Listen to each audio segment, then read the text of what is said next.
πολύ ωραίο άλμα.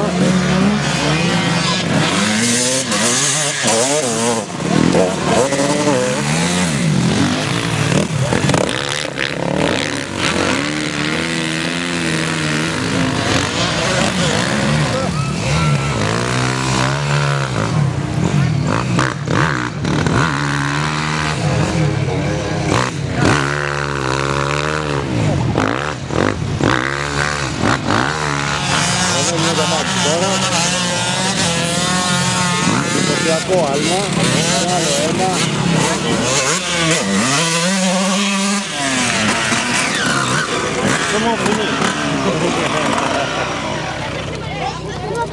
Το φεστιβάλ γίνεται για τέταρτη χρονιά. Στηρίζεται από τους επαγγελματίες, τόσο οικονομικά όσο και υλικοτεχνικά, καθώς επίσης και από τον Δήμο Δημοτήχου. Έχουμε για τέταρτη χρονιά φιλοξενούμε εκδηλώσεις, οι οποίες έχουν όλα τα ενδιαφέροντα και μία από αυτές είναι και η μηχανή Enduro. Μετά από 4 χρόνια καταφέραμε να διοργανώσουμε και αυτό έτσι τη φιλική διαδρομή, να δείξουμε έτσι και στα παιδιά πώς είναι το Enduro και να προσελκύσουμε όσο το δυνατόν περισσότερους νέους στο άθλημα.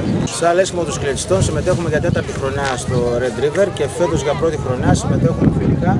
Να βοηθήσουμε τους ντουράδες εδώ πέρα να διοργανώσουν την επίδειξη με τις μοτογέφρες και ελπίζουμε όλα να πάνε καλά, να είμαστε εδώ, να είμαστε και τον χρόνο.